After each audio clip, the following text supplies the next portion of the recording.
Soul's got that heat. Southside, New York City, you are now rocking with Daalight, mobbing our earth, boy. MOE for life. Give it to die mob. If you know, you know. You back outside with it. Power of a dollar had me outside. Big bully like that nigga out the south side. Gorilla moving unit, nigga know I'm about mine. Get rich or die mobbing, this is my grind. Mob now. Power of a dollar had me outside. Big bully like that nigga out the south side. Gorilla moving unit, nigga know I'm about mine. Get rich or die mobbing, this is my grind. Never had a metaphor for change, just a scheme to get it. Whole squad ain't supreme when the team committed. A young buck having bank, I was dreaming bigger. Talking New York with the yayo, they was fiending, nigga. I just the kingpin too. He made the threats on the net, but he ain't do shit to me. His brother made him me the dick, and he ain't do shit to him. So when I told him me the dick, that ain't no new shit to him. Glad after about the time when he was snitching to the cops. All he said it what had happened wasn't fiddle with his watch. Everybody in the comments like, nigga, fix your watch. Got a movie finna drop before your movie, nigga, watch. It hit different when you the budget. Ambition come to fruition quicker when you a hustler. I ain't gotta say your name, you got mine in your mouth. Cause daddy died with no leg, now your time running out. Where you going?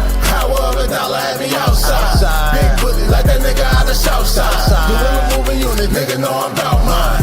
Get rich or die mobbing, this is my grind. Power of a dollar had me outside. Big bully like that nigga out the south side. Gorilla moving unit, nigga know I'm about mine.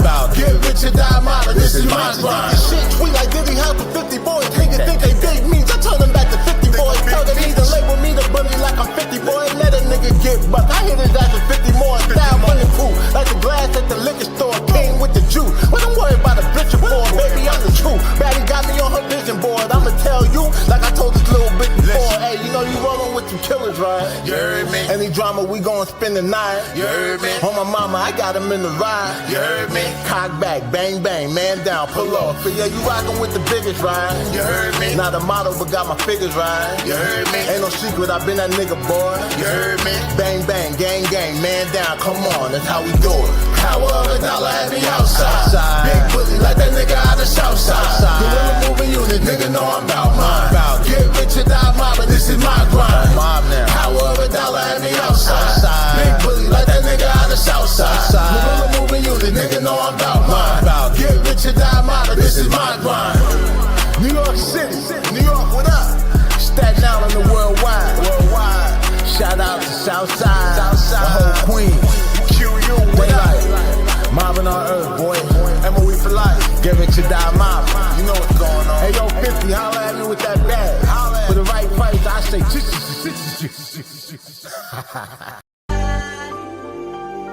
Nobody does it.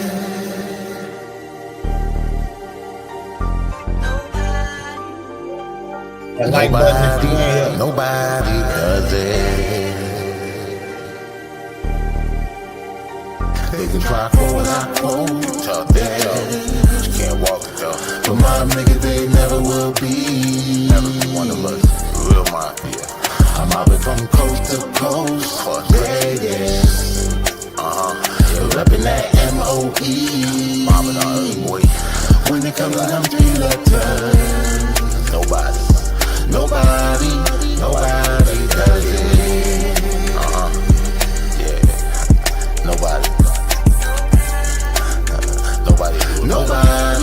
nobody does it. I'm mobbing through the city, the strap is tight. Cause when you come through drippy, they might just plot. And if you mobbing like I'm mobbing, homie, you should too. Cause if the nigga catch you slipping, then what you gon' do? Always mobbing, homie, that's the game. Mobbing on earth, baby, that's the game. People always ask me why I love these streets. Cause that's the only life for a G.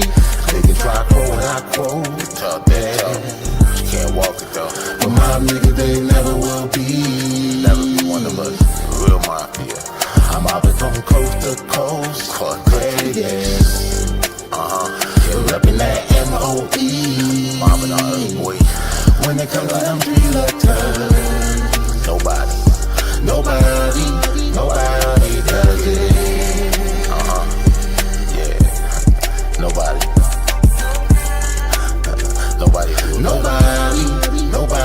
does it. They call me Daalight, the dog groomer in touch with the pig. It ain't no accident when you pack get flipped. So when you spot us in your town, just know that that dope round. The shop never closed down, so money don't slow down. You remember when we was outside, and all the hitters used to love to slide. We were standing on business, lot of Benjamin bottles and bitches. Times are different now, but I still get buzzed. I love them all, but those bitches I don't trust. Especially the ones that wanna get with me in my line and only come with half of the fee.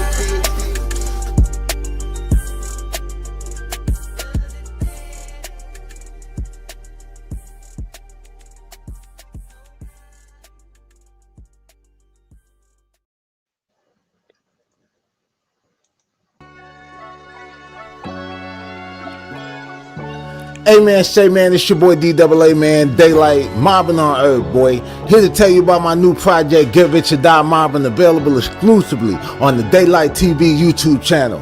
The project features 17 new bangers, such as the single DMX. Rap dog with the dog like I'm DMX. Got me blowing money fast. BMF, make a pussy nigga bleed. PMS, you can check the gang file, nigga PDF, Black Star. As well as other hits like Gold Digger 2.0. Now I ain't saying she a hoe nigga, but I never seen her with no broke niggas. But dollars rule under God nigga. So she done got herself a drug dealer. She gone dog, your girl, she gone. She gone dog, your girl, she gone. She gone dog, your girl, she gone. She gone dog, your girl. Ambitions of a slaughter. My ambitions as a slide, can't deny it. I'm a straight slide, can't deny it. You don't want no smoke with me. You don't want no shot. Taking that banana with me. Got a whip, if you step on me, a nigga both feet. My ambitions as a slide, can't deny it. Got dope money, yes man. Got dope money, Got the bricks in the sleeves and they go for the low. Got dope money, Dog food make the dog shit, you know that you know. Got dope money, Put a 2 on the 1, take the show on the road. Already know money, ain't having no money, and so I pump that weight to get that dope money. I got dope money. When it rains, it pours. Yes, little bummy. When it rains, it pours. Superseding indictments. When it rains, it pours. Banana clips, assault rifles. When it rains, it pours. It's turning niggas to stains. When it rains, it pours. Shot bombs in the drought. When it rains, it pours. Crashing out over clout. When it rains, it pours. Run off on the plug. No, we going to war. Cause it's a dope game, homie. When it rains, it pours. On the block. And more. Presented to you by Mobbing on Earth and Daalight TV. Get it now.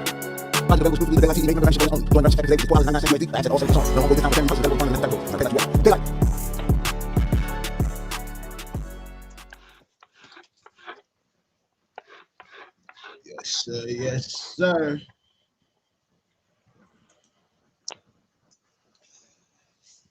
Yeah.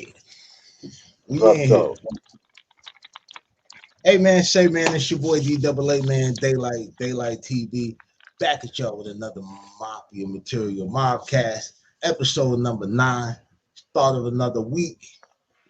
Got my bro host in the building, the Boomy World Pass. World, what up, bro? What up? You know, bumping to that new shit. That shit you just dropped today. And ain't nothing Yeah, else. We ain't playing nothing else. yeah. Get Rich or Die Mobbing now exclusively on YouTube. And we're gonna get into a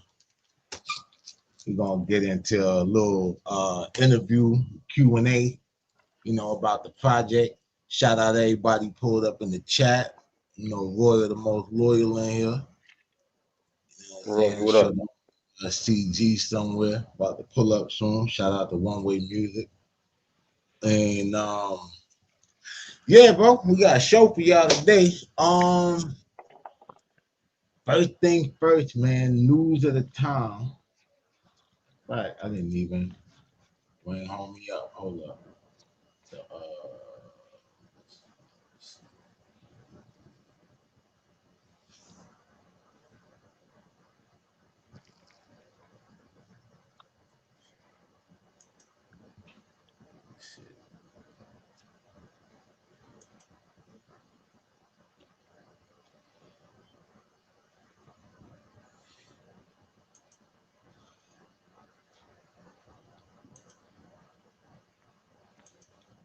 Y'all see what's going on. Hottest podcast, Mobcast in the game, nigga. Mafia material. Know that. But yeah, I had a pictures. I put up a thumbnail I put together and shit. It's nigga Mac B to wait this down, trying to pull this shit up now. It's the word though, world. What's going on or whatever? What's going on, dog? Shit, I was sitting here looking at some things, reviewing some stuff, getting the questions together. There we go. Oh yeah, I'm already knowing. I'm looking forward to the questions.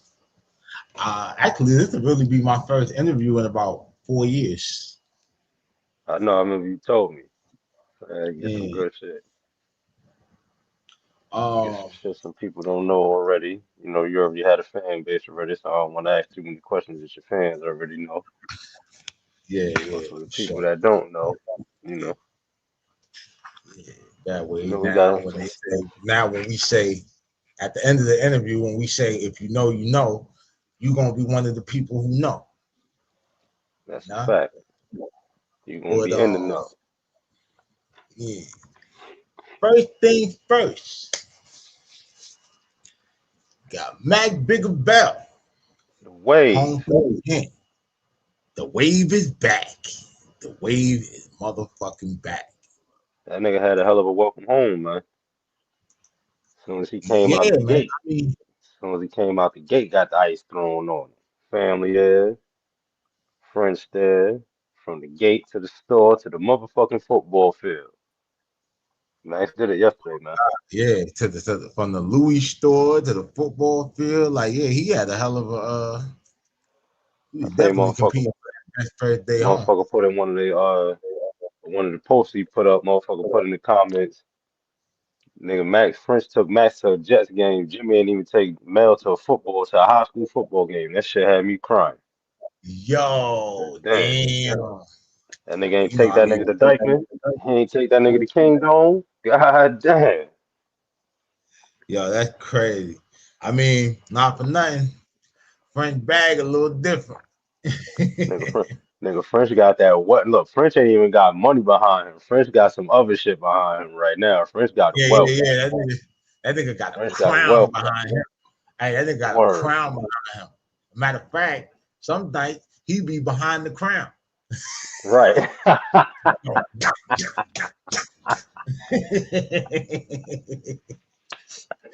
nigga really knocking the whole push-up down, bro. Like that nigga. Yo, you know what's crazy?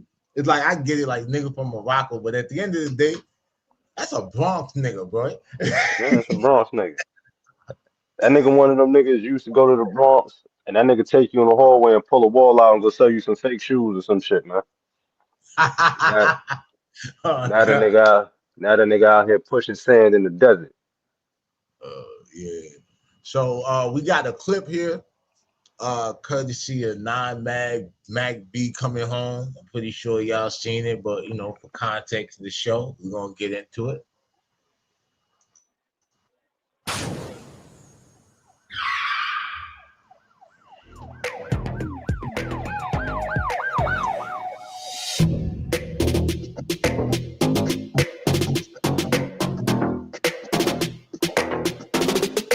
French Montana greets Max B upon his release from prison after serving 16 years. Go to your pops. Go, Carter. You should be the first one. Go. You can't get too close. Let his kids go. Where's daughter? Let's not get close to the gate, guys. They're going to tell us to move. Let's see. Hold up. Let little Sharon get in there. Let little Sharon get in there. Go. Put little Sharon there. I'm gonna give him the phone. Hold up. Yo, your jeans ain't tight enough. I look at like 30. Your jeans ain't tight enough.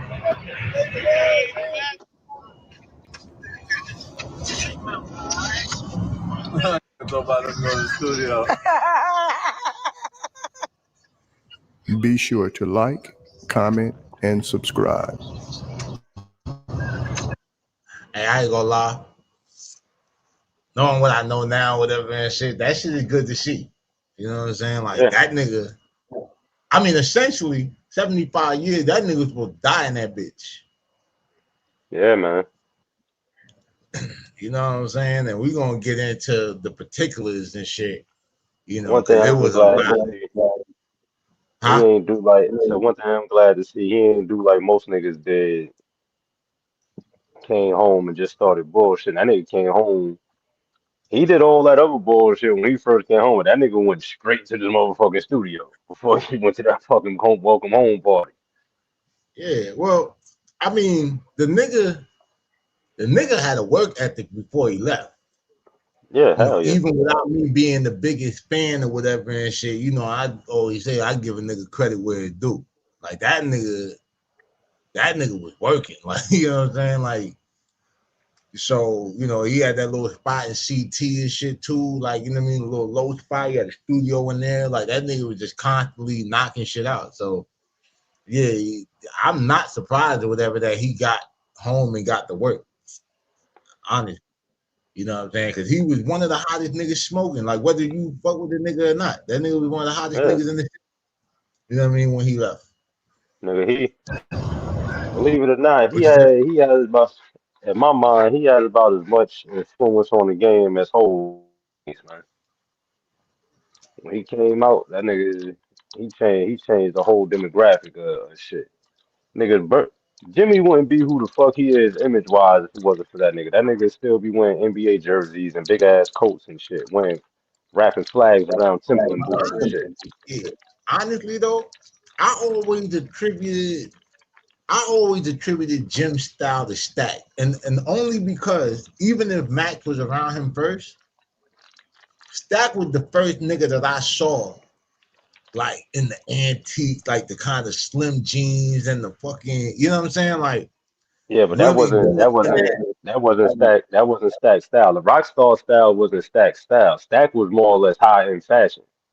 That's why if you look at all the Smack DVDs you see, this nigga was one of the only niggas on the Smack DVD with the first set. This nigga had the hat and the jacket, still in the project. Yeah. Like his shit, like when niggas started talking about Giuseppe's and all that shit, Stack was been talking about that when he was on Clue and all that. So like his shit was always high in fashion. He got into that Rockstar shit when he got with them niggas, and that was all attributed to Max. Yeah, I get it because it was like still the kind of slim cut shit. I still just associate anything slim fit like Rockstar. But yeah, I feel you on that. Yeah, Stacks was definitely more Fifth Avenue. Yeah, you would definitely. That's the one place I will always see that nigga on Fifth Avenue, on Soho. Because usually I would see the nigga in the atrium. I will always see him in the atrium. That's why I will always bump into him, man. If I ain't see him nowhere else, I know if I went to the atrium, 9 times out of 10, I was gonna see him in there. Yeah. Rest in peace to Bundles, man. Bundles was the flyest nigga in the game, man.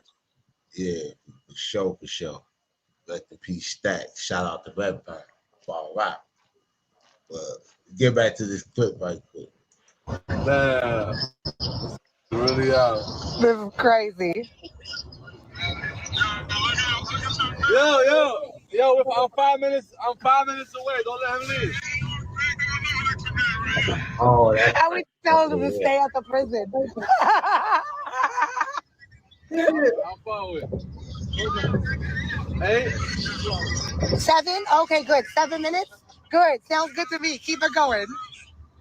Yeah, I'm 5 minutes away.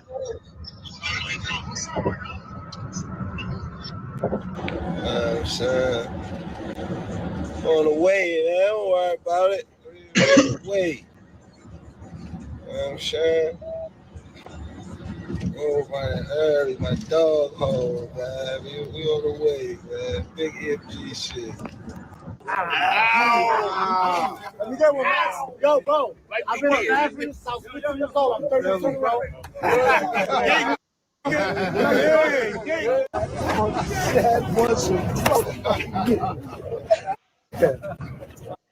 Back together.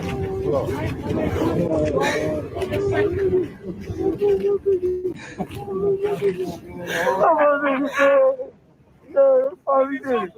Finally did it. Finally did it. Good. Let's go get that set. Finally did it. We going to Morocco.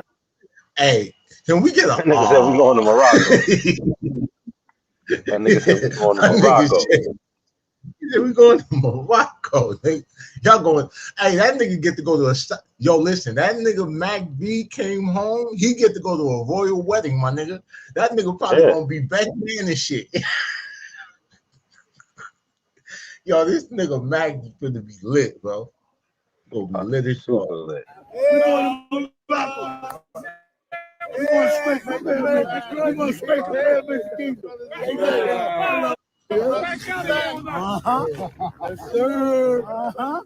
Yeah. Yes,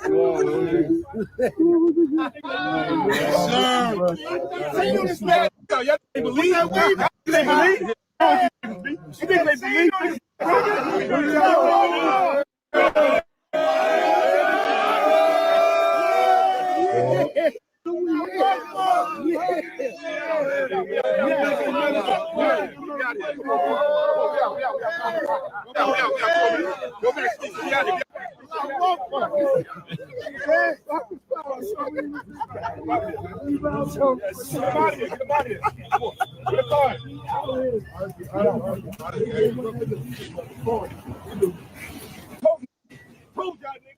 I'll be back in a few minutes.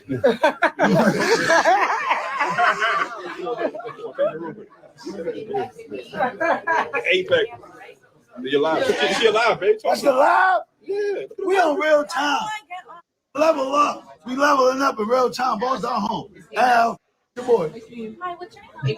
Okay, this is I'll call you. You want to come with? We're gonna call her after you finish up. We're gonna call her and Carter. No. I'm so excited. You tell us. You just gotta.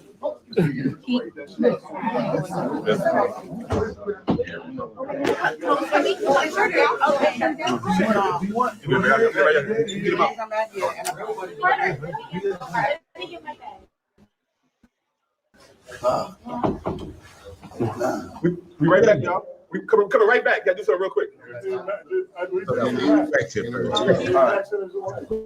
He wasn't bad enough. Come on, brother.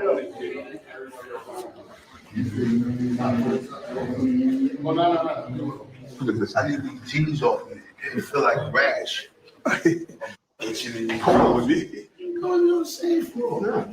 Where are you? Cause we're.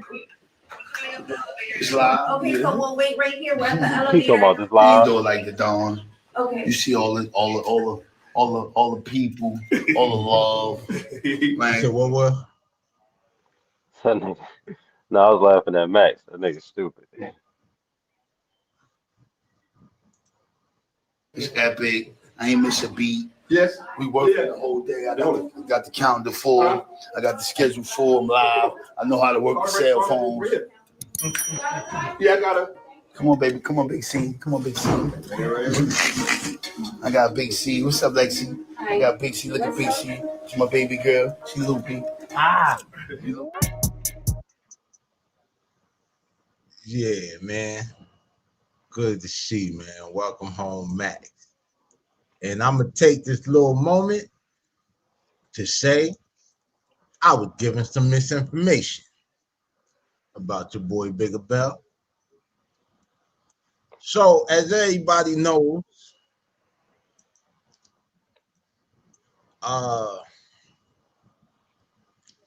while Max was down, dude by the name of Pooh Sims, who was Mac co-defendant as well as his stepbrother, because Max's pops is married to his mom, married to Pooh Sims' mom. So Pooh Sims had been running around for like the last decade and a half saying that Mac B was a snitch, right? And mind you, back then, this is 2008-ish, 2009. The internet is not what it is now. Niggas ain't have no Pacer accounts. Niggas didn't know how to like go online and look up paperwork. If you got paperwork from a nigga back in the day, it was probably a nigga that was involved in the case, and you were looking at that man discovery. That's how that shit worked, right? So when we hear your co-defendant is saying you snitch and the nigga your stepbrother, like your pops is married, you know, niggas is inclined to kind of believe the shit. We not really hearing nothing from you, so we just waiting to see how everybody gonna react to you. We still fucking with you, et cetera, et cetera. Right? So I'm gonna give y'all a breakdown and play this clip of the situation with Maggie B and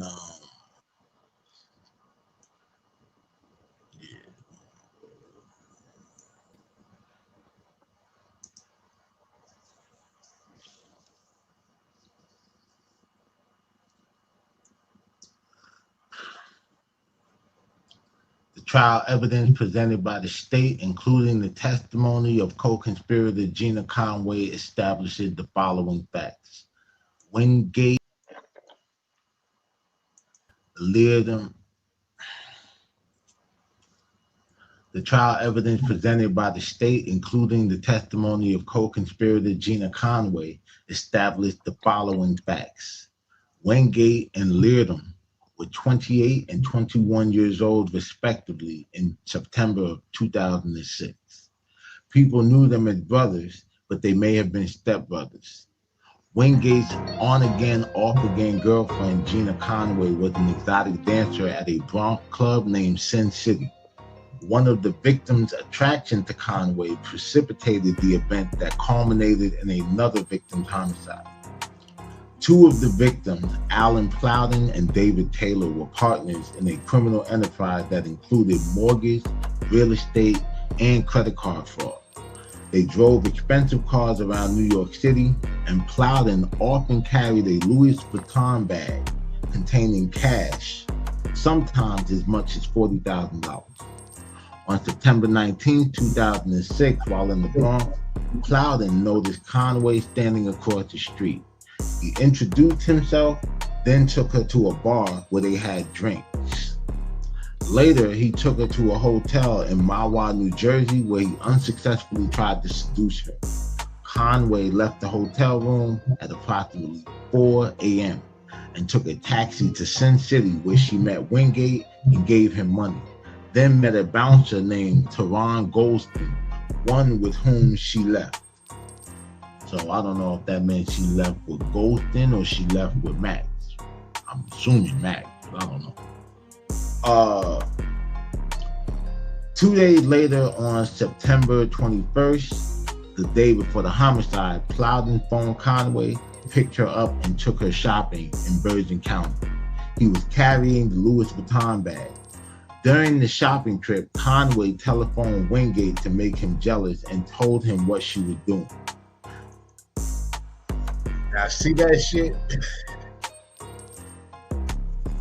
He was playing games out the gate. Now, she's sitting here using this nigga to make Mac jealous.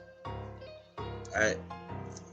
Whole damn time or whatever and shit, just to turn around and end up lining the nigga up. Bitches ain't shit, man.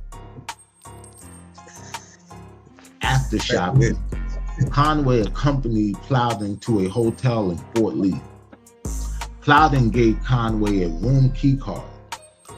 During their stay, Plowden opened the designer bag several times to impress Conway, who thought it contained approximately $50,000.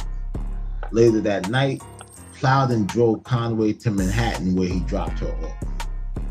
After dropping Conway off, Plowden met with David Taylor and two women, spent the night in a club, and eventually returned to the Fort Lee Holiday Inn, where he shared a room with one of the women, Giselle Nieves. Taylor shared a room in the same hotel with the other woman, Maite Castro, I think I said that right, before going to bed. Plowden hid all but $1,000 of his cash, as well as his wallet, jewelry, and car keys under the plastic liner of a trash can. He hid the remaining $1,000 under the bed's mattress and then went to bed while Nieves showered. The crime... I ain't gonna lie, he sound like a nigga that's been hit before. Yeah, that nigga, he done got licked before. Somebody done put that tool on. Because for him to go through and to know to do all of that shit, putting this shit under the... That's kind of slick. Like, he went through some lengths to make sure he ain't get got all the way. Yeah, you might get some, but you ain't gonna get it all.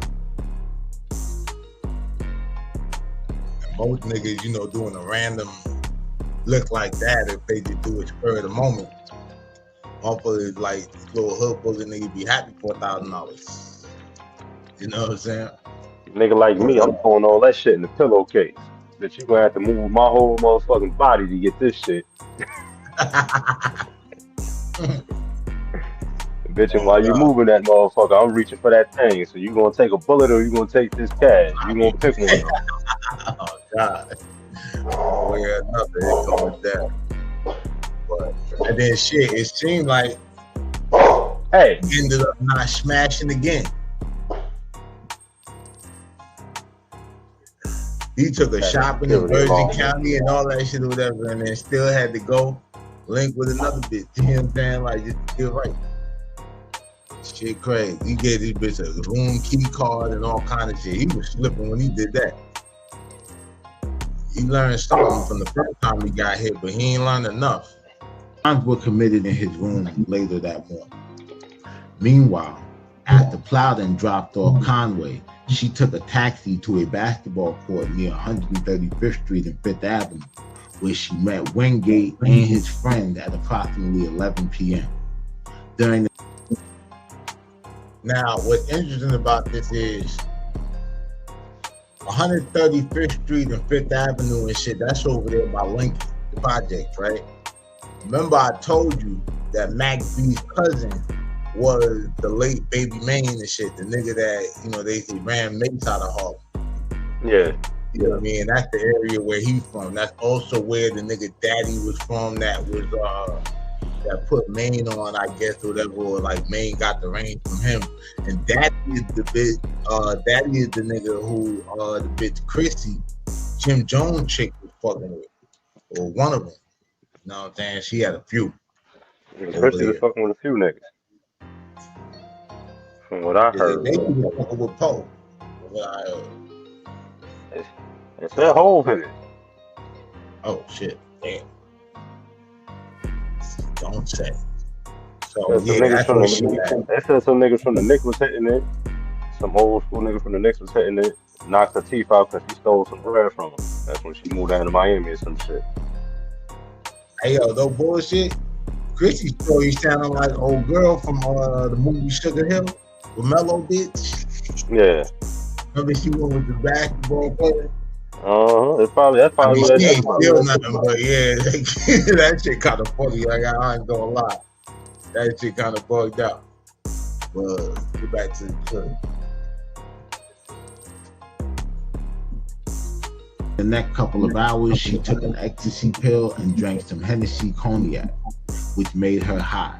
But the degree of her intoxication seemed to rise and fall. She told Wingate about Plowden's money. When he asked how much, she replied, a lot. Wingate then said he was going to get him, which Conway understood as meaning Wingate was going to get Plowden's money. Wingate asked Conway where Plowden was, and she told him Plowden was probably at a club. She also told him where Plowden was staying.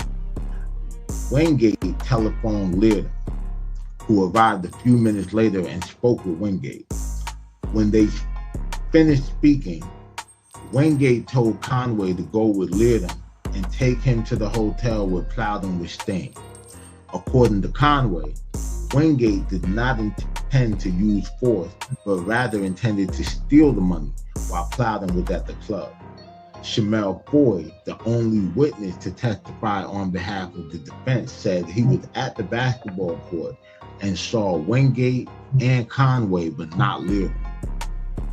The group left the basketball court and Leardom tried to get a car, but he was unable to find one suitable for his purposes. Wingate called the cell phone of a taxi driver, Muhammadu Mbengu, and asked Mbengu to drive his brother and girlfriend to New Jersey. Mbengu drove Leardom and Conway to Jersey, but stopped for gas on the way. While Leardom went into the store at the gas station, Wingate pulled up in a car and told Conway that if she pulled it off, he would love her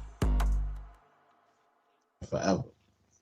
That the Fort Lee holiday.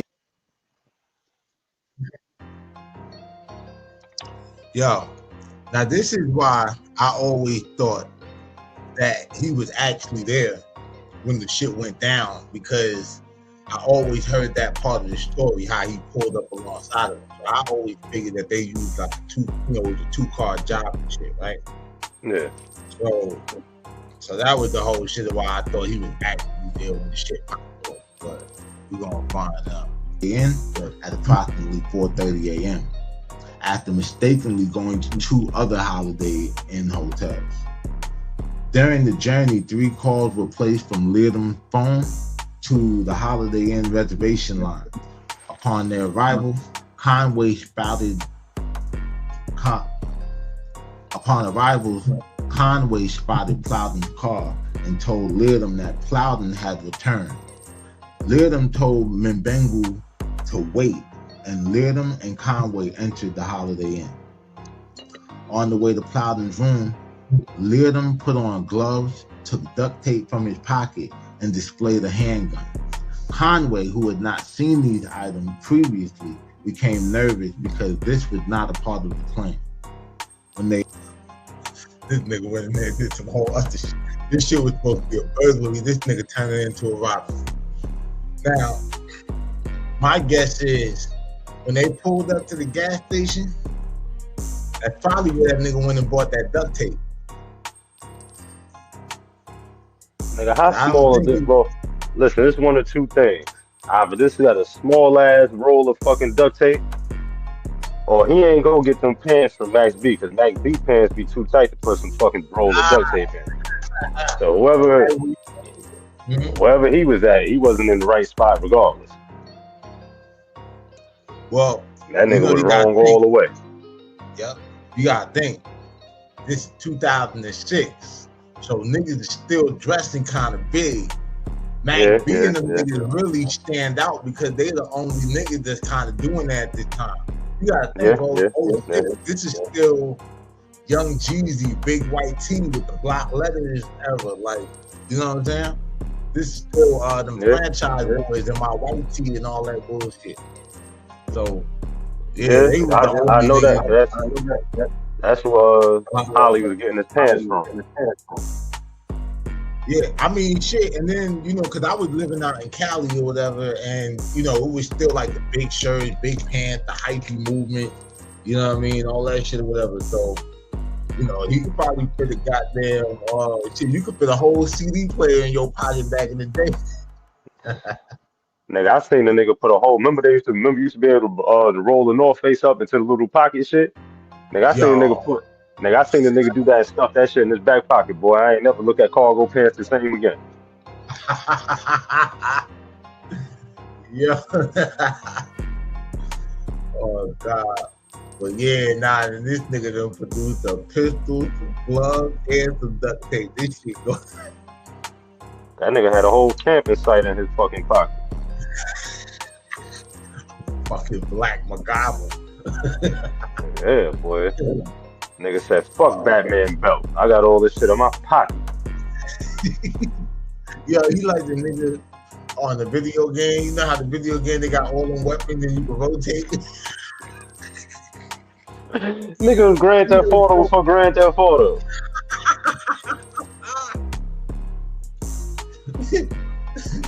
Yo, alright, this is where the shit get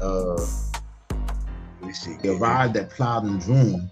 Leardom told Conway to use her key card to open the door, but it did not work. Conway called Plowden's phone and could hear it ringing, but Plowden did not respond. Conway knocked on the door. Nieves answered, told Conway and Leardom that Plowden was sleeping and tried to close the door. Conway used her foot to prevent the door from closing, and she and Leardom entered the room. Once inside, Leardom grabbed Nieves by the hair, pointed a gun at her head, and demanded the money and Plowden's car keys. Conway searched the room. Plowden continued to sleep. Leardom shoved Nieves into the bathroom and told Conway to tape her up, which Conway did, duct taping Nieves' wrists, mouth, and ankles. Now hold up. How the fuck did you sleep? You were busy getting shoved in the bathroom, duct tape, all this shit. Like, how? I know damn Holiday Inn in Fort Lee ain't that goddamn big, nigga. Shit, nigga, I done slept through a lot of shit. Yo, I get good sleep, but nigga, when I tell you I'm a light sleeper, and nigga, I'll repeat some shit that you said around me while I was asleep, and you like, how the fuck? I'm out. Fuck that. Yeah, but Nieves got a good look at Leardom and noticed a scar on the left side of his face. Conway woke Plowden. Leardom told Plowden not to look at him or he would be shot. So Plowden turned away and Conway duct taped his hands and eyes. Plowden told him about the money under the mattress. While Conway and Leardom searched the room, Plowden, who was on the floor covered by a comforter, was able to lift part of the duct tape from his eyes, peek, and see what was going on. He eventually told Leardom and Conway that the rest of the money was downstairs in a friend's room. Holding a gun to Plowden's head, Leardom forced Plowden to call Taylor. When Taylor arrived at the room, he knocked.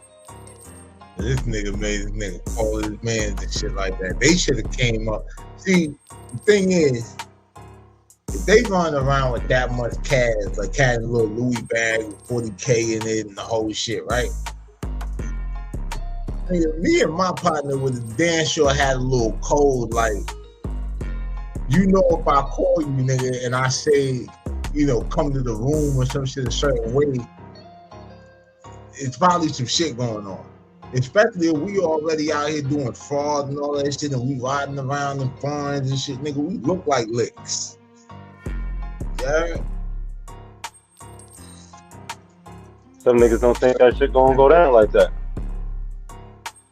Yeah, but shit, apparently the way he stashed all that money and shit, he obviously knows the possibility. Oh shit, like we said, he done got hit before. Pause. That comes from two things. That kind of knowledge out come from you getting hit or you doing the hit. Yeah, like you done did some shit your damn stuff, and now you just know how to be on point. Like, oh, they ain't gonna look here. This shit crazy. On the door and Conway opened it. Leardom stood behind the door with the gun. When Taylor entered, Leardom pointed the gun at his face. Taylor reached for the gun and it discharged, and Taylor fell dead. According to the Bergen County medical examiner who conducted the autopsy, Taylor had stipplings on his face and 2 of his fingers, and a gunshot wound in his mouth. Taylor had died from a internal gunshot wound to his head and neck.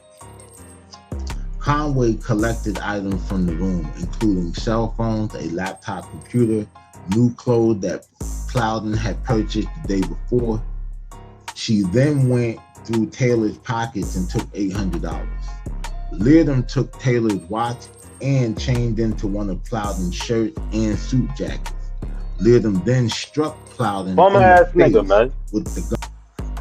Hey, look. Bum ass nigga going to steal a nigga shit and then gonna go take the nigga clothes. He a bum ass nigga, man.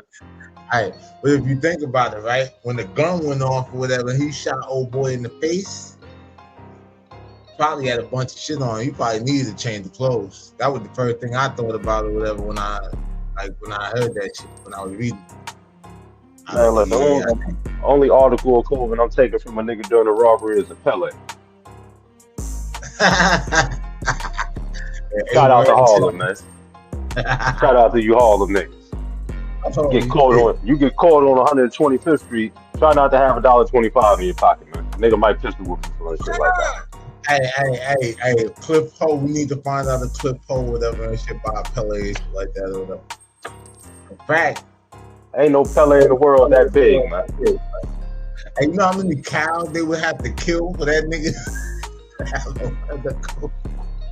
That nigga Pele gonna be like the shit on the back of his Pele gonna be like a TV screen on 42nd Street. Fat motherfucker. That is gonna be a Pele billboard. That nigga went to Houston and it started snowing. You see it started snowing earlier, man. Fat motherfucker covered the sun, got cold out this bitch.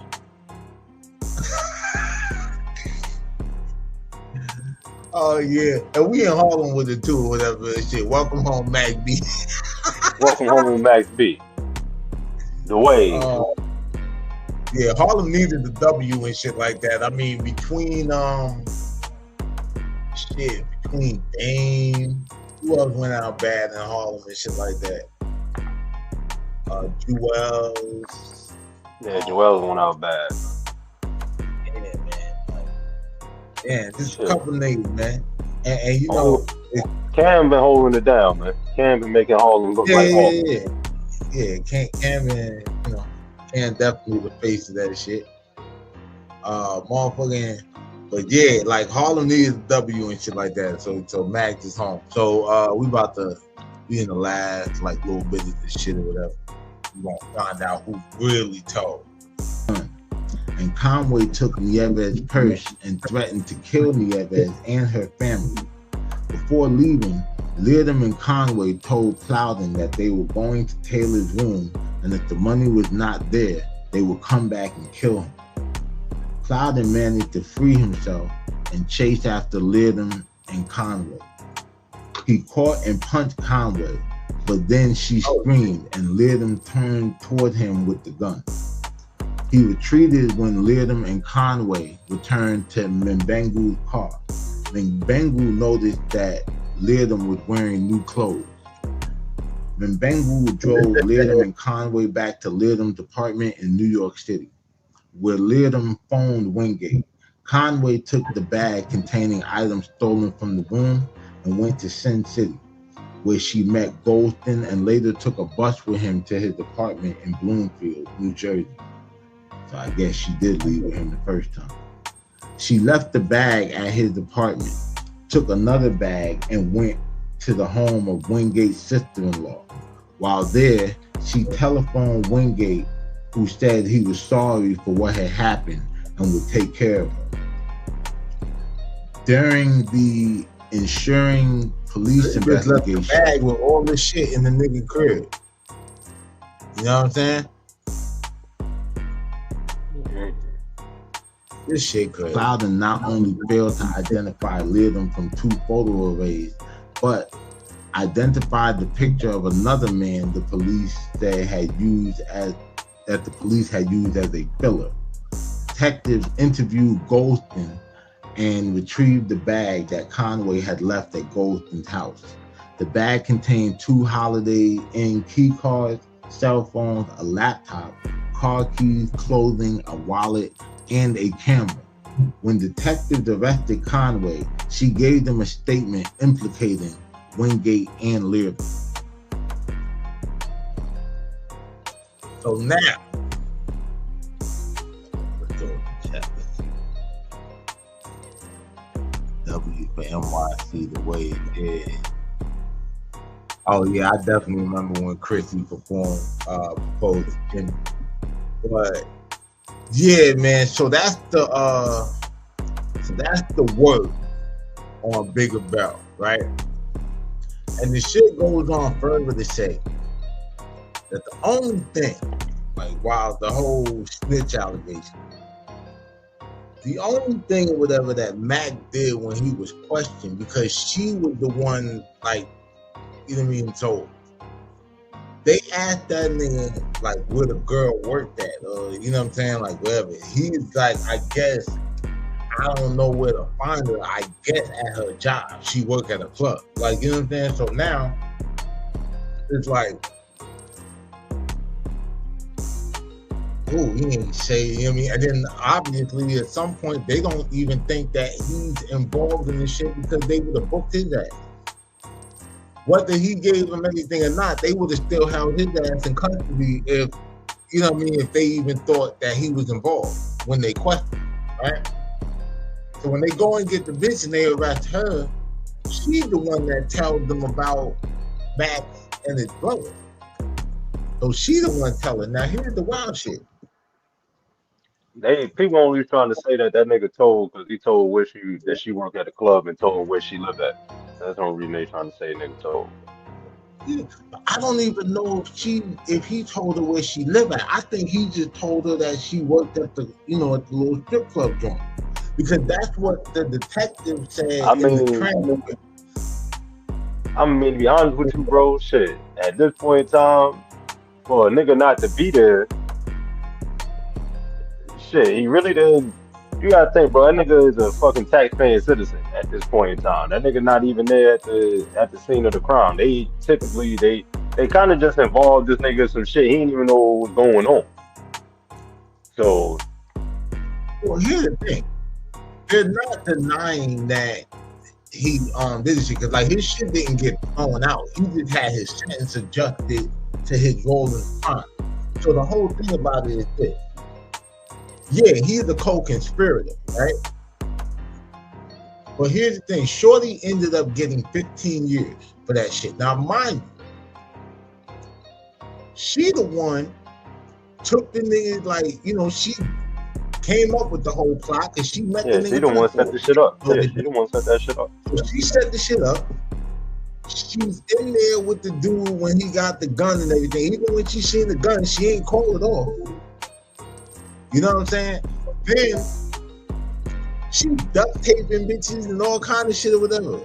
She waking the dude up and all this shit or whatever, and probably duct taping him. Dude hold the gun on buddy.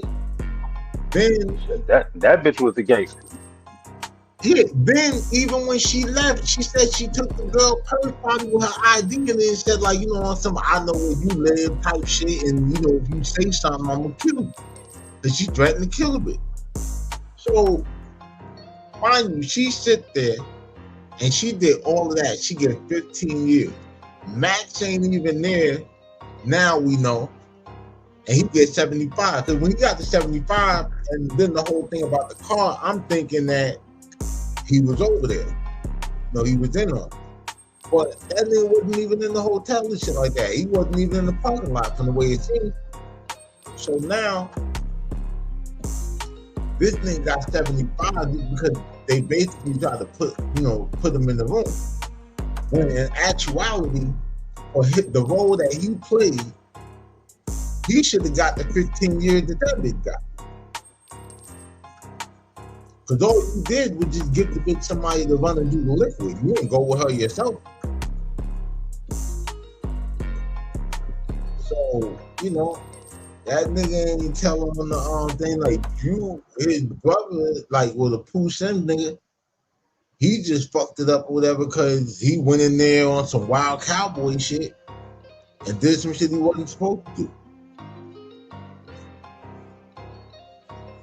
Because she said that, she even said in her testimony that Mac didn't intend to use or have any force used. He was just gonna have the nigga go in there and steal the boy's shit while he was at the club. So, yeah, man. Welcome home, Mac B. You know what I'm saying? Nigga try to put that jacket on you. You know. So win for all of them. Yeah, You know, Harlem fashion. Got my paid in full shirt on. Shout out to Mobcast. No Bohemian Harlem. Harlem. Yeah. Jimmy gonna have to move back to the Bronx now, man. You got Max B home. Man, do out there in your hood with bad news and shit, chasing little niggas off blocks. You got a lot of work to do now, Jimmy. Man, shit crazy. Man, Duke catching, man. Duke gonna make sure, man. Duke gonna have him prove he know how to lift and weight for real. Young niggas. Nah, man. Do the OG nigga that be on Jimmy head now. Yeah, I know what you're talking about. I was saying like he gonna have the young niggas out there lifting weights. You said? Nah, I say he gonna have Jimmy prove that he know how to really move all that weight. Oh. Man, Duke ain't no game, bro. Man, Duke gonna put that pay in it. Shout out to bro, man. Word. Yeah, man. But yo, we got some other shit up here though. Going crazy. So you ever heard of this dude Suave Drilly from the Bronx? Rapper nigga? Nah. So I don't really know, or I actually know a little something about bro, cause this nigga, him and his partners, him and his partners was the nigga that was jumping little TJ in that little clip that went viral and whatnot. But this nigga got smacked, bro, at parole. Motherfucking parole. Hold up. Niggas caught him when he was coming out seeing his PO.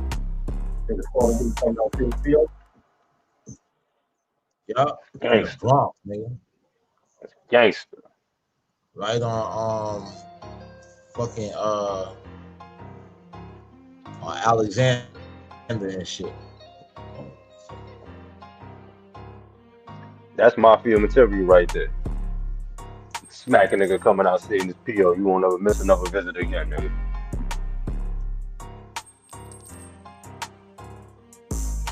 That is some Mafia shit. That's Mafia story out of the Bronx where a search is now on for a gunman who shot and killed a man just moments after he left a meeting with his parole officer. Eyewitness News reporter Josh Nottinger live on the scene in Mott Haven tonight. Josh? And Mike, the NYPD crime scene unit will be working well into the night, gathering evidence here on the scene of this apparent execution of a 27-year-old man in the late afternoon. Detectives now trying to figure out why. With the scene tonight under control, the work of the crime scene unit seemed eerily calm compared to the chaos here hours earlier. In radio transmissions, a panicked parole officer was fighting back crowds on the street as she frantically called for an ambulance after a shooting, and a police dispatcher struggled to make sense of it. Back off! Back off! Who was shot? The homie was shot. A police. The homie was shot. Please send someone to 79 Help is on the way, ma'am. Help is on the way. People were getting close, and they were like, back up, with their guns out. It all unfolded right in front of Clarissa Aliedo after the shooting of a 27-year-old man while he left a scheduled meeting with his parole officer at the state parole office here in Mott Haven. Minutes earlier, she'd already called police when she saw a group of men approaching the office and just knew something wasn't right. I saw masks, ski masks, coverings. So, and I heard like, move, yo. When you hear that, you know the activity, you know what's going to happen. Cops say the men made a beeline for the parolee, shooting him multiple times. He died at the hospital. It happened in the middle of the recently gentrified Mott Haven section of the South Bronx, where neighbors say the parole office has been a magnet for crime. We've been talking with the state about getting the parole. They have a 10-year lease here about getting this parole office relocated. People know when a releasee is going to see their parole officer, right? And that's the time that they try to maximize and attack. And then the people around are the people who are caught, unfortunately, in the mix. And we did ask the office, the state office that controls the parole system, for comment on those comments about its office here in the South Bronx, but it referred all calls to the NYPD, which is in the middle of investigating this homicide. The victim in this case has not been publicly identified. Police are right now looking for 3 people who fled the scene. I'm live in the Mott Haven section of the Bronx tonight. Josh Heinecker, Channel 7, Eyewitness News.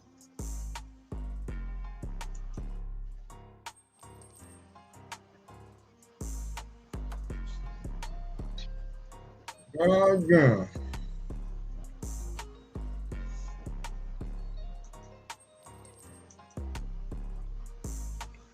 Shit, wow, boy. The last thing you did was take a piss test. Shit. Fucked up. But like, them niggas been back and forth, back and forth with the, like they supposed to be, I think the Drilly niggas are supposed to be hounds or some shit. And so I guess they into the locs out there in the Bronx. So it's been like some rapping shit. It was a whole situation about some girl that was in the news about a girl who was shot in the head and found in the building and shit. And so they wasn't sure if she was shot on, if she was either backdoored or, she was actually like shot on some accidental shit, like one group of niggas playing with a gun or something. But so it's just been all kind of little shit back and forth and shit. He was into it, I think, with the I don't know if they were saying he was into it with K-Fly, but he was involved in that whole shit. But him and his homies with the niggas who was beating up the nigga Lil TJ in the little clip that had been going around some years back and shit. And supposedly he was known for putting hands on a lot of the Bronx drill rappers and shit like that or whatever. So I guess, like that nigga ended up catching a gun case, I think, in 2018. Then in like 2019, I think the nigga like caught an attempt or some shit. Ran a nigga over with a car on live, like all kind of crazy shit. Like this nigga was like super crash out. Oh, so, he thought he was playing Grand Theft Auto. Yeah, nah, that nigga was like really on the bullshit. Like from the research I was doing, like, all the little blogs and shit that use the little hidden voices and shit that wouldn't protect. That's how Cliff Pope to be on Clubhouse in a minute with the little voice modifier. Oh shit. All I got to say is, homie obviously ain't listening to Memphis Bleak when he said be raised off one rule: never get caught slipping. Yeah, man. Especially if you doing all that, you gotta, I don't know, nigga. And it's crazy because going to parole, it ain't. I mean, I know some niggas who will have it on them, like they'll find a way. Shit, niggas do shit on top of the phone booth and all kind of shit. Like, nigga, my uncle.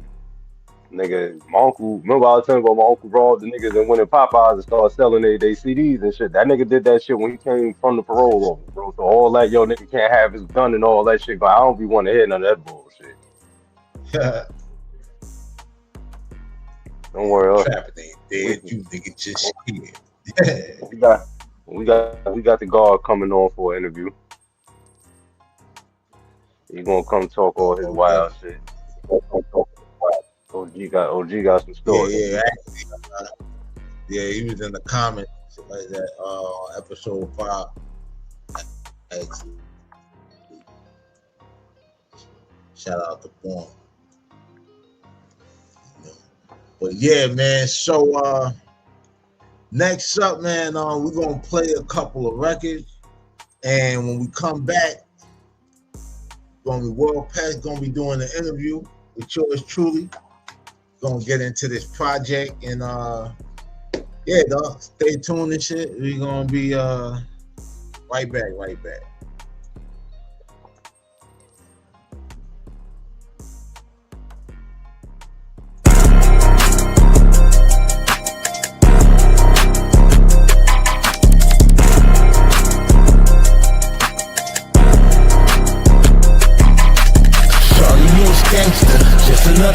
frontin', tryna choose a gangster. Knowing you ain't got nothing, you got a OnlyFans, but you never got money. You been hoeing for a long time and you ain't got nothing. Damn, baby. In high school I was a fan, baby, but you was frontin' on a nigga. Now I'm lit, you looking hit, that shit is funny to a nigga. I was running up a bag while you was running through them niggas. Now you 3 kids, 4 baby daddy deep, you mad for street nigga. I know when the bitches for the asphalt. Sliding in my DM with the news, I laugh my ass off. Shower photo looking like she tweaking off a bath salt. Made a meme in seconds, you already know I'm petty. Called her my Lakuji baby, where I used to sweater. Now she telling me to settle, knowing that I could do better than she called it a vendetta when I told her get to step and be done. Shorty, you a gangster, just another thought frontin', tryna choose a gangster. Knowing you ain't got nothing, but you got a OnlyFans, but you never got money. You been hoeing for a long time and you ain't got nothing. Shorty, you a gangster, just another thought frontin', tryna choose a gangster. Knowing you ain't got nothing, but you got a OnlyFans, but you never got money. You been hoeing for a long time and you ain't got nothing. Me, I'm no husband, me, I'm no boyfriend. Might be a side nigga, more like a peep. I got a girlfriend, we got some girlfriends, but they don't join in unless they pay the fee. I be macking, baby. Shit come so easy. I got 5 attachments today and they all sleazy. Baddies wanna have me knowing that they can't keep me. I can't leave the game alone cause all these broads need me.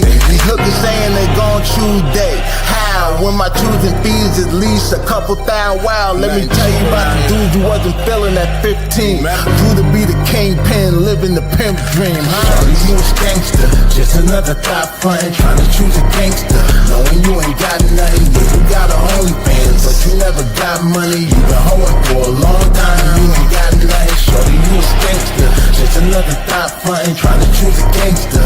Knowing you ain't got nothing, but you got a OnlyFans, but you never got money. You been hoeing for a long time and you ain't got nothing. Damn, baby. Damn, baby.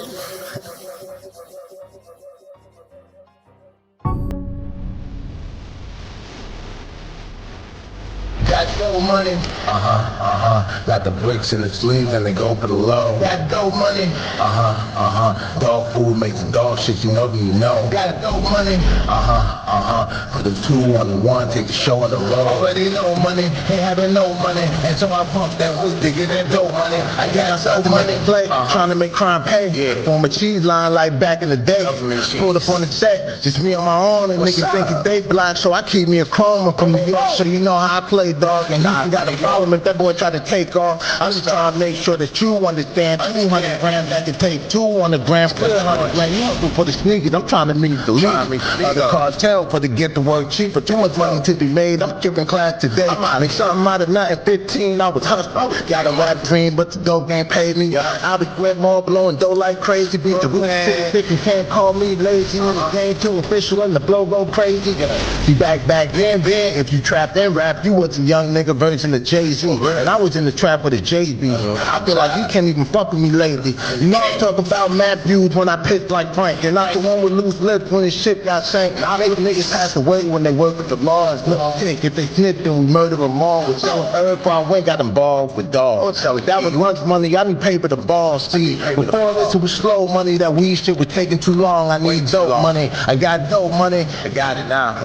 Put the 2 on the 1, take the show on the road. Already know money, ain't having no money, and so I pump that weed to get that dope money. I got dope money, got the bricks in the sleeves and they go for the low. Got dope money, dog food makes the dog shit, you know that you know. Got dope money, put the 2 on the 1, take the show on the road. Already know money, ain't having no money, and so I pump that weed to get that dope money. I got dope money, trap like the kennel, I'm somewhere out of town. I got more dog and heads than in the pound. Probably sound far-fetched, but see, I know the plug. Whenever we connect, them niggas show me love. I got the packaging, I got the cheese line, I got the stats and the rights to keep it at a 9. I'm in the gallery where they shoot up like Columbine. Good thing I'm cheating, but I'm just focused on dollar sign. I posted up in the trap house, my phone jumping, and it's the one they only call when they want something. I wasn't selling no candy, wasn't moving hard till I had the man from a beauty that was using dog.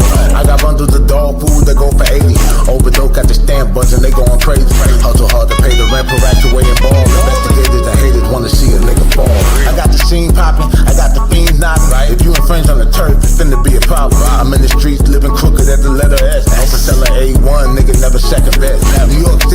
Dealer love to look the part. Gotta keep the cannon loaded, gritty nigga quick to rob. I'm getting to a bag, but you know it's true. I'm looking for the raw that can take it too. Got dope money, got the bricks in the sleeves and they go for the low. Got dope money, dog food make the dog shit, you know that you know. Got dope money, put the 2 on the 1, take the show on the road. Already know money, ain't having no money, and so I pump that weight to get that dope money. I got dope money.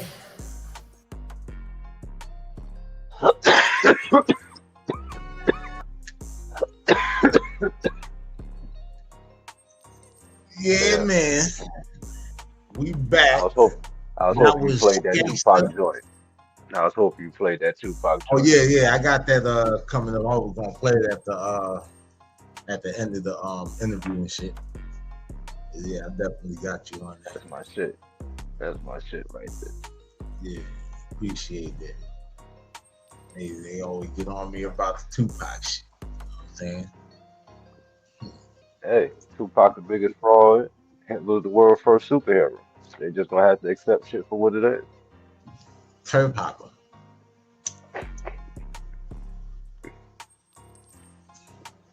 What's going on, man? We're gonna start this shit, man. We're gonna get into it. Motherfucking Daalight. My motherfucking brony. My nigga. Dropped that motherfucking project today, man. Get rich or die, motherfucking Marvin. Do that. You got some fire on it, man. Big mob shit. Okay. For the people that don't know you, know what I mean? Let them know who you is. Oh, y'all know I'm Daalight. Staten Island born. You know what I'm saying? New York made. I've been rapping.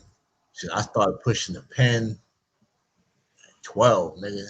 You know what I'm saying? I put my first project out in 2007. You know, I went through a lot of shit. I was a part of a whole. I really got in the industry through a company called Rap Game Clothing that I was involved with, and they were gonna have a label, you know what I mean, called Rap Game Entertainment, and I was gonna be the first artist.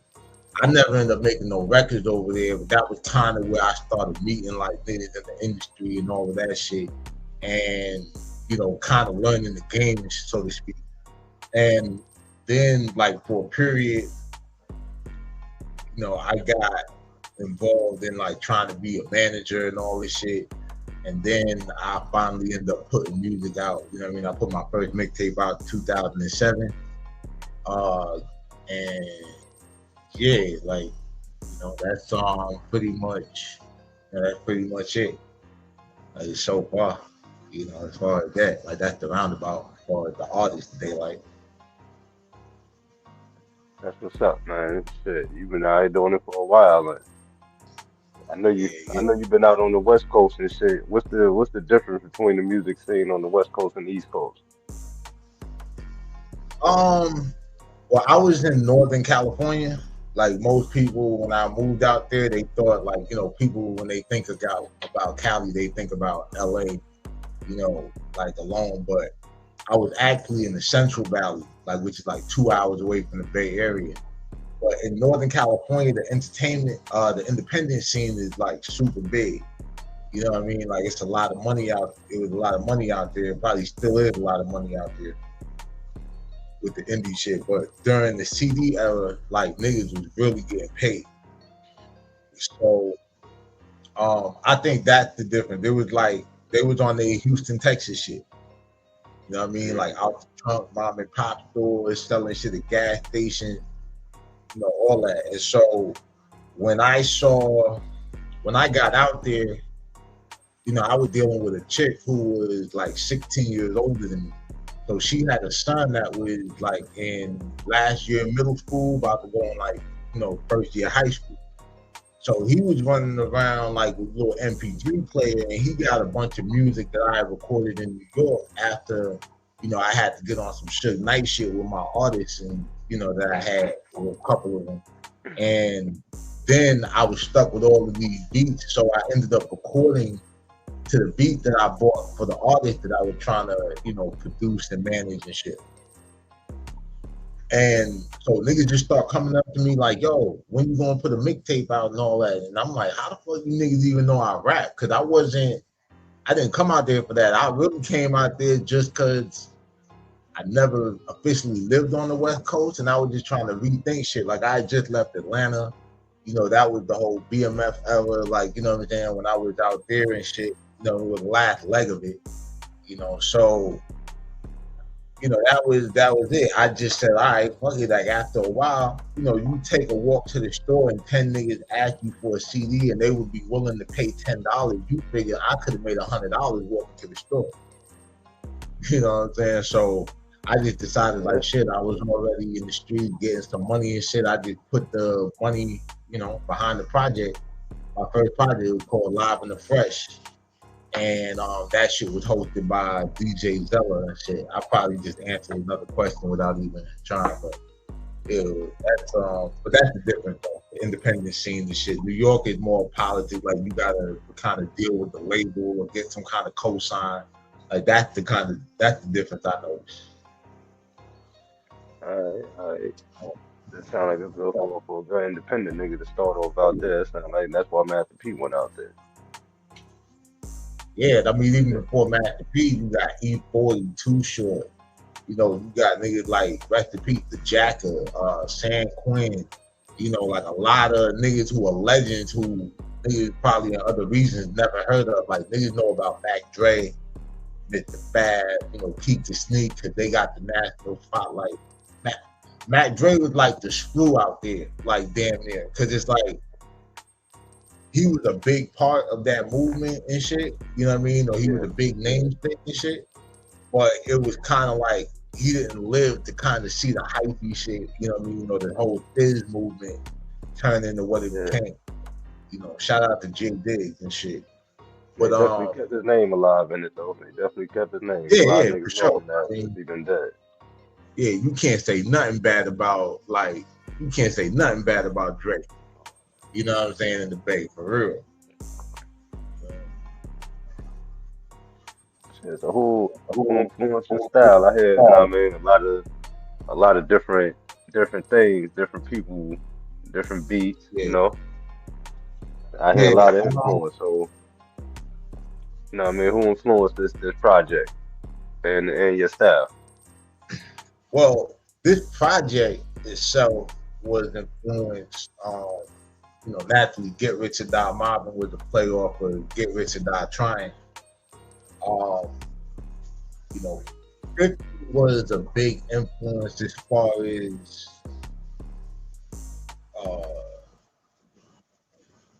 not just music, but I think I was a fan of the nigga, like when he was in the street, because I was kind of like privy to niggas that was in that, you know, in that circle or in that life and shit. Yeah. So just to know, like when he came out in '97, the record called The Glow. I remember that. Yeah, so on J&J and shit.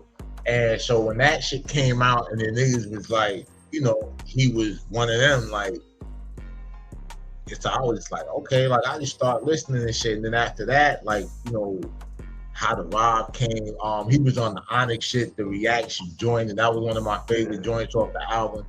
So, you know, I was just like, that was influence. Before that, I mean, I really molded my pen trying to out-rap Jay-Z and Nas, like in '96. You know, it was written in Reasonable Doubt.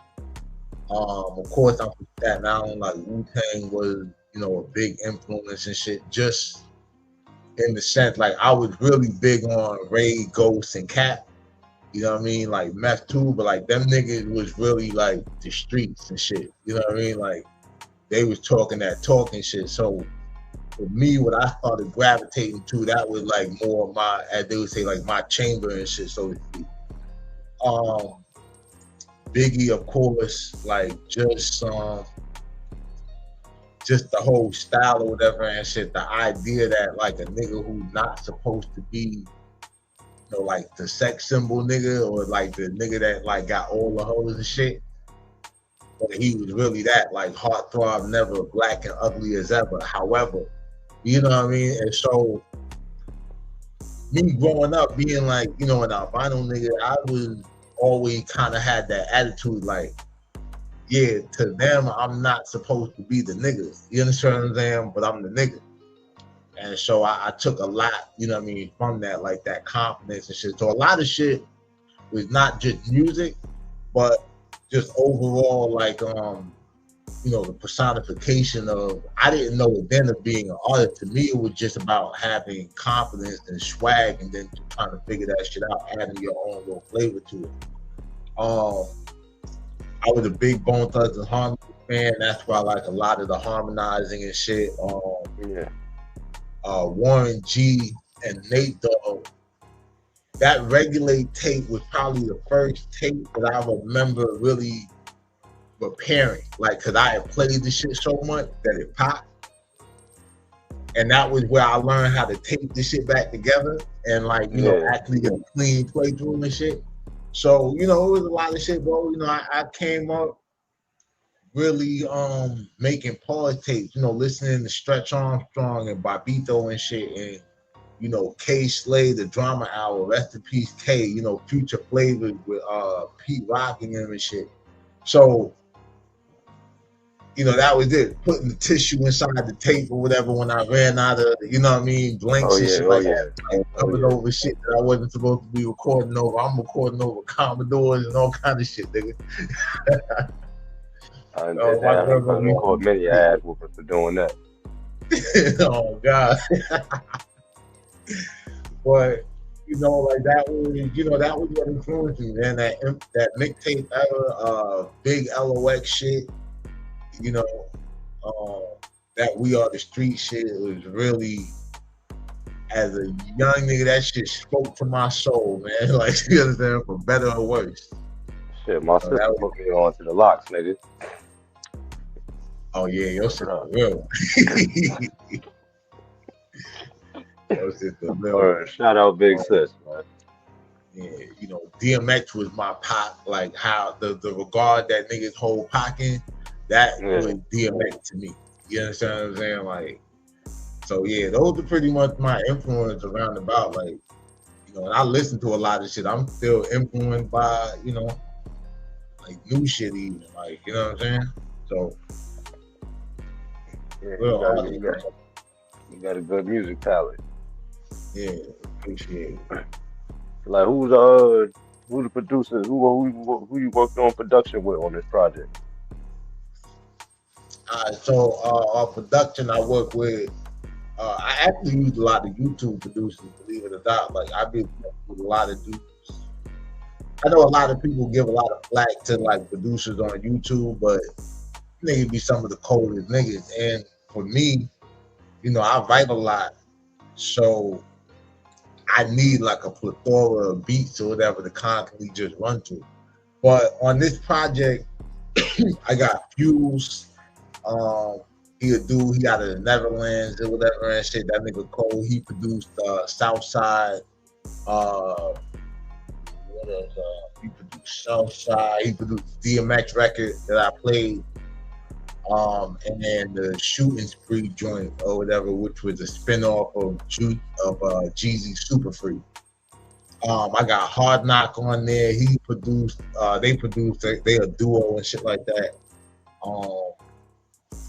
They produced a nice little portion or whatever, probably about 6 records on here. A lot of the 50 Cent sample joints, like the Skankster joint I played. What you call it? The Pump 101. When it rains, it pours. You know what I mean? Like they did a couple of joints on there. The Crazy Staten Island Story. You know, that was a spin-off the King Von shit. You know what I mean? I'll let you hear, you know, earlier. I don't even think I got to play that for you and shit like that. But I'll play it before we get off the show. We'll definitely get into some music. But Google. Yeah, off the top of my head, like that, those are the main producers or whatever and shit that like I had like little one-offs with certain producers or whatever My apologies if I don't, remember, because I be snapping these shits in the pavement and I'll be on my business. Plus, I'm hot. So, yeah, shout out to all the producers on the record. I also got a feature on there, whatever, and shit. My nigga Gigs out of Oakland or whatever. Gig 511. You know what I'm saying? I heard you about that. I heard you had that feature out there. He did his thing on that. Yeah. So like that nigga, shout out Gigs. Only nigga that sent the birds back and shit. You know what I'm saying? Like, but I understand how shit goes, timing and everything. I'll be busy and shit too. But, yeah, but that's pretty much it on the production. You know what I mean? And that's the only feature on there. Yeah, like other than just me. If you had a dream feature, who would your dream feature be? Dream feature.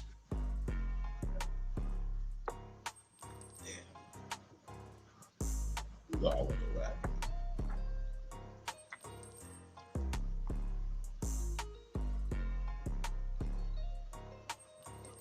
I would really try to double it up or whatever and shit and get Nas and Hov on the shit. Going for the 2-piece. Yeah, like just because I would just be trying to prove that I could out rap these niggas. Like I could just have the better verse. Like not just tackle one at a time, but literally sit in the room knowing that I got to write for Jay and Nas at the same time and actually deliver on that shit. So like on some MC shit, that would be it.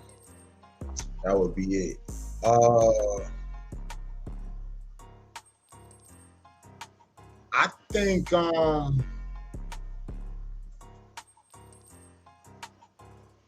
on some musical shit, damn, like who do I still? I think me and that nigga Chris Brown could do some magical shit, gang. You and Breezy? Yeah. Like outside of just like trying to prove I could out rap niggas and shit, you know what I mean, who niggas look at as gods. Yeah, like me and Breezy could probably work some magic. For sure. Shit, who your top 5 dead or alive, man? Damn. Question I knew it was coming, but I was like, I was thinking about it.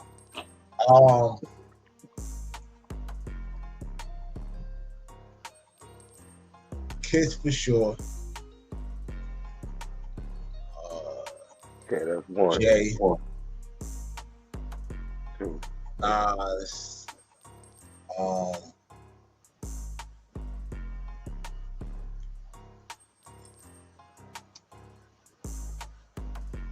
Daalight. I'm definitely in there. I work hard to be my favorite rapper. This thing was poof real quick. Huh? You had to pull the pad poof real quick. Yeah. Like, and shit, man.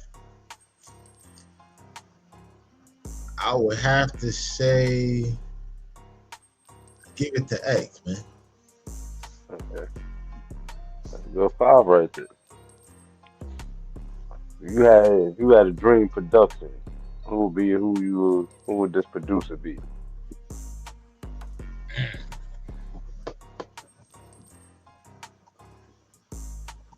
In fact, I'm gonna give you one even better. If you had to pick 5 producers to work on your next project, who would they be? Oh, that's kind of easy. Lowe's Music. I would want to get one in.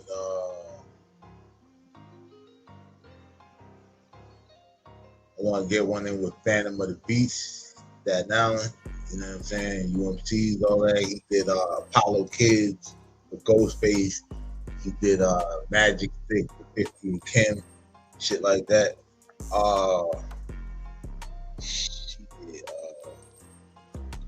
I want to get one in with Buddha the Future. Shout out Buddha. And shit, I would still I want to keep working with Fuse and Hard Knock. Like the niggas I've been fucking with, honestly. But I would like to add that flavor in there and shit, because I've known them niggas for so long, like, you know what I mean? And they've been around me, like, doing music. Like, Buddha's been, you know, my shows or whatever. He actually judged a showcase that I was performing at. And that's how we actually got cool. And, you know, we always talk about working and shit.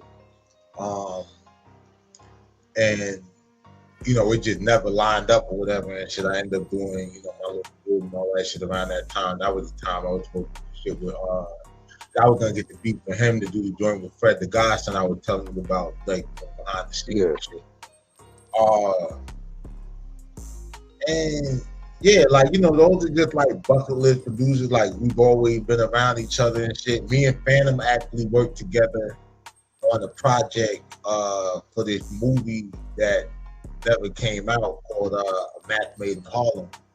And I did the song with Gina Womack, which is I believe Bobby Womack's youngest daughter. You know what I'm saying? Like, second from the youngest and shit. And so I ended up writing the record. She was gonna star in the movie and, you know, do that whole shit. But it wasn't really my record. It wasn't a Daalight record per se. Yeah. So I never, you know, I don't really consider it like I got a record with Phantom and shit. And it's the whole thing with her, because she actually took the she did some bullshit. Like, she had the video taken out. We shot a music video for all that. Zaire Baptiste directed and shot the shit. You know, he was doing all the shit for Smack in the beginning, like all the music videos. He did Rumors, the Mano shit, and all that. So, you know, that shit was cool. But yeah, that would be the 5 producers off the top of my head. Now we want to get back to my first question. Who will be your favorite production? Like, who will be dream production for you?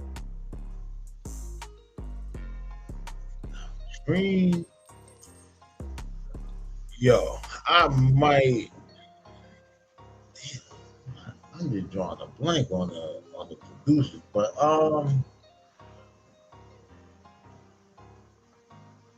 I want to get one in with the nigga from Detroit, the hell of a nigga. Like, I like those, like, Detroit beats, like, cause they kind of got that bounce. Like, it could work in the club, but you could really rap on that shit. Yeah. You know what I'm saying? So I think, like, that shit would be a dope, you know what I mean, like, blend and shit. Cause I've been rapping on a lot of those style, like, beats and shit, them heavy 808s and shit, you know, hard synths and all that.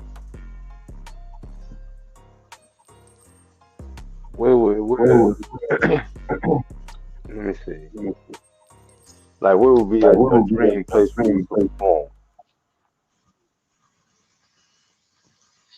Dream place? I would,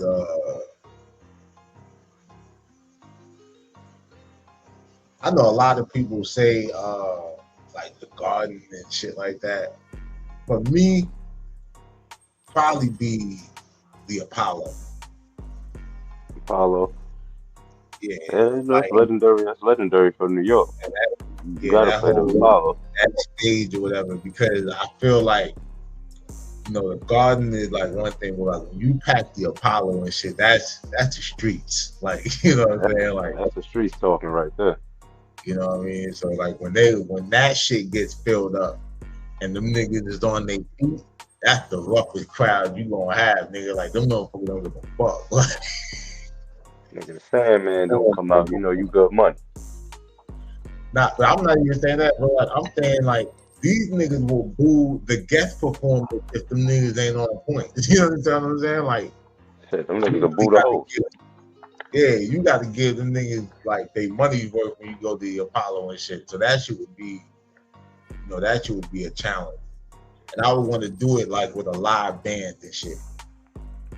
No, like, I still want to DJ there, but I want a live band and type shit, yeah.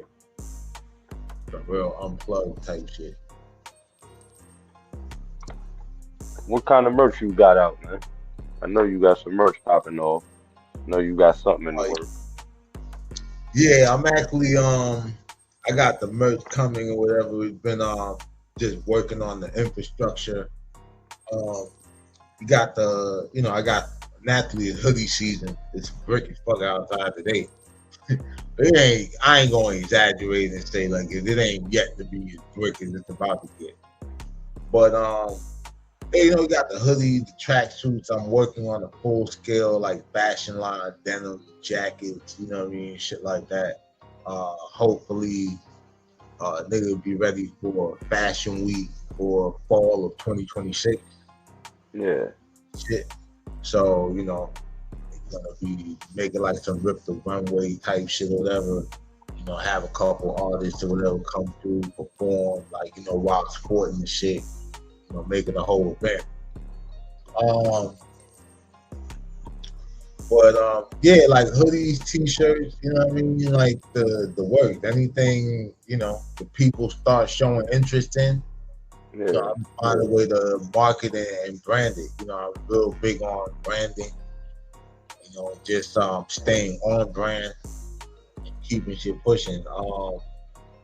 We got we gonna have them World Pets hoodies. You know what I'm saying? Like, just a lot, bro. The merch is just gonna be endless or whatever. I'm really just trying to figure out a schedule to start, like, once I start dropping and shit. And I guess it'll just depend on how the first one moves and how hungry, the people get for the next lineup. But yeah, definitely a lot of merch coming, and that'll be available on the YouTube channel and shit for sure. Yeah, I asked you that because I know you do a lot of your own t-shirts and shit in your videos and shit. So I know you got something going on. I know you got it.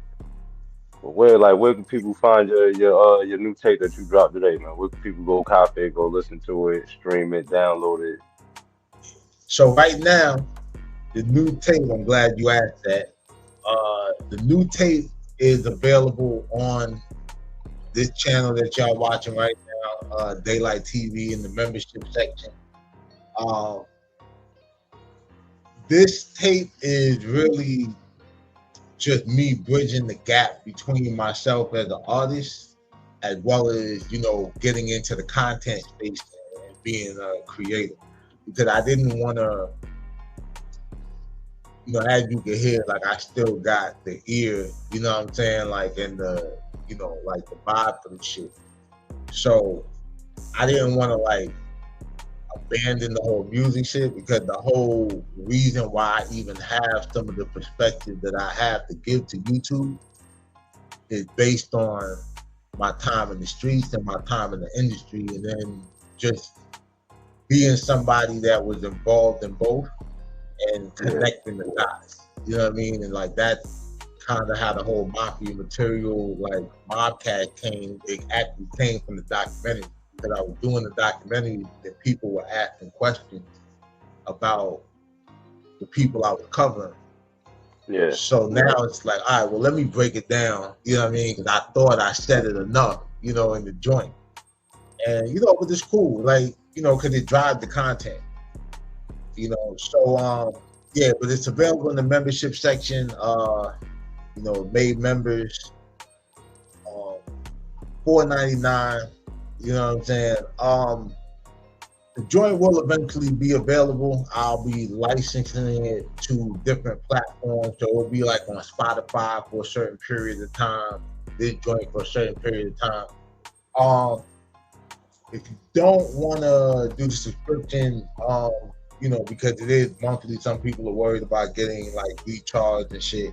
I'm thinking I'm going to create a Dropbox, and then like, you could just do the whole Cash App thing, one-time thing you have to download forever in a day, and all of that. And what's dope about it is, I think with the Dropbox, I'll be able to add content to it.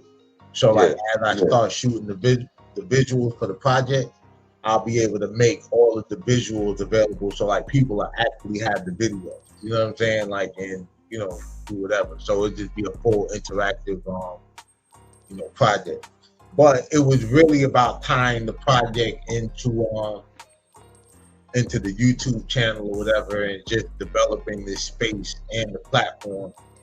You know, along with the podcast or whatever. That's why I put the Daalight TV logo on it and not just the Daalight artist logo and the Bobbing on Earth, which is the record company, you know, that actually, or the actual production company. So, yeah, so that's it. Y'all can check into the membership section. Also, there'll be other perks and everything aside from just the you know, just the music that's in there. You know what I mean? Like, this is just to kind of kick the whole membership thing off. You know what I mean? We're gonna have exclusive interviews, you know what I mean, that y'all definitely gonna wanna, you know, be able to get first, especially if y'all in the content game. And you know, we just pushing the wave, man. Who shoots your video? So a couple of people have shot videos for me. 3 in particular. So my boy Dan the Film, you know, out of Brooklyn, and you know, he did a couple of for me. He did the rebellious shit that I did when I first came home. You know, all this shit. In the recent years, I've been fucking with the Splash Brothers out of Atlanta. Shout out my nigga Camaro Mike. I think brought me over there in Africa and shit, you know what I'm saying? Salam alaikum to you and shit in the motherland, my nigga. And then I've been doing, I've been working with We Together Film. They've done like probably the last 6 videos I did, if not, you know, more. You know what I'm saying? So I'm actually about to start getting into like directing and you know, shooting videos. You know what I'm saying? I actually got I bought a camera and all of that around the time that I bought the whole setup to start doing the YouTube thing. So, but yeah, like as of right now, all the videos that y'all see is either Dan the Film, Splash Brothers, or We Together Films. Shout out my nigga Green and my nigga Mel. You got any shout outs you want to give? Anybody you want to give some love to? Show some support. Yeah, man. I want to give a shout out to my to you, my nigga, my bro host. You know what I'm saying? That's what's up. That's what's up. Really started, you know, rocking with a nigga and shit. And you know, I fuck with you, nigga. Nah, I already know, but you know, I told you, bro. You know, I've like clicked up with niggas to work on certain shit or whatever, and a lot of niggas say they want to do something, and then it's like they don't actually do the work, like, or they don't really want to do the work and shit. Like, we literally like hit the ground running and shit, you know what I mean, and just figuring this shit out like on the move. You know what I'm saying? Like, so yeah, that's one. I want to give a shout out to my nigga Lowe's Music. You know, he mixed and mastered the whole project. He's mixed and mastered a lot of shit for me since I've been home and shit. Like, to be honest, if it wasn't for Lowe's Music, I probably wouldn't have jumped back into the music shit, like, or at least as soon as I did, if at all. Because when I came home, I wasn't really sure, like, with me not like still being in the streets to kind of finance the shit, I didn't know how I was going to like pay for it. And like this nigga literally took his own bread, sent me a computer, mic, you know what I'm saying, like the whole shit. And I recorded my first project, like, you know, and he mixed everything. Like, that nigga never took a word from me, you know what I mean, like nothing. Like, the nigga just really looked out. So, you know, always a big shout out to Los. You know, shit, man. Shout out to, you know, New York, man. Shout out to everybody who's been rocking, you know what I mean, with me, from the music to the merch to YouTube space or whatever. Like, really keeping the nigga alive out here. Because aside from being in the streets and shit, like, this is the only thing that I've ever, you know, really done. Like, I've had 3 or 4 jobs my whole life, my nigga. One of them was Summer Youth. You know what I'm saying? So I've really lived my life being the type of artist that, you know, niggas claim to be. I ain't have you know, I ain't get the Drake look or, you know, the whole money and shit, but shit, I never been to Diddy house. I never got my shit took. You understand what I'm saying? So, you know, I ain't in no pictures. Well, I'm in a picture with one nigga that ratted.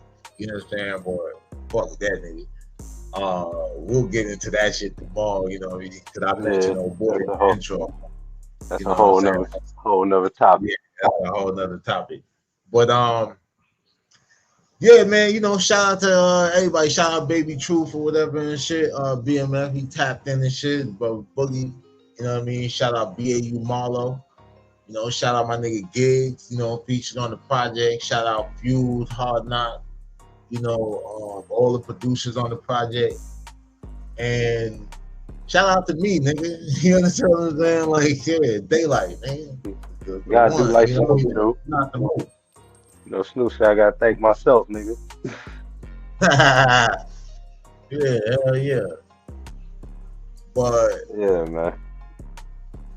Yeah, dog. So look, that was a good project you got out, man. You want to do some numbers on this, man? Yeah, man. Y'all definitely tap in with that Get Rich and Die Mafia. Show my bromy some support. Go ahead and do that thing, man. Dropped it on today on November 10th because this marked the 20th anniversary of Get Rich or Die Trying the movie. Oh. So it was a whole strategic thing. That was why it was all the 50 Cent, you know, the whole 50 Cent samples and all of that shit. So that being said,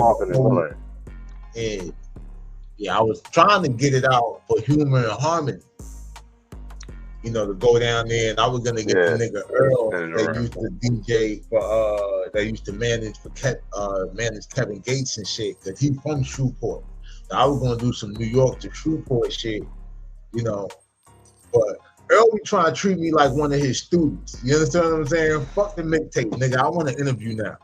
You understand? You know some shit. You was around for Boosie, you know, Trill Entertainment, Dead Game, all that shit, nigga. You understand what I'm saying? Yeah, I feel like you owe me one. And, you know, I know we had our little troll and shit. Like, bro, I ain't gonna lie. Earl a good sport, right? He ain't go public with it, but he definitely carried that shit better than Cliff Poe did. You know what I'm saying? For sure. Shout out to Earl, man. Yeah. But yeah, my nigga. Oh God, man.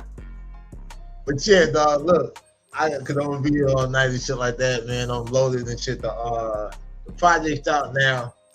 You know, it's Daalight, World Pest, Welcome Home, Mac B. It's a win for Harlem and shit, a win for New York and shit. They've been running with all this snitch shit. I haven't been on Clubhouse in a while or whatever and shit, but I'll be back or whatever to gaslight you niggas shit very soon. Believe that. You understand what I'm saying? The Mafia material, Mobcast and shit, we on niggas next. You know what I mean? Like, just, yeah, I'm gonna keep saying, you know what I mean? So in the meantime, in between time, I'm gonna say, hit that like and subscribe button, smash that notification bell if you're really mopping with the content, and as always, stay dangerous so you can be safe. Especially when it comes to these internet rumors and shit. But it's your boy Daalight, man. My bro host World Pest. We out of here. We out.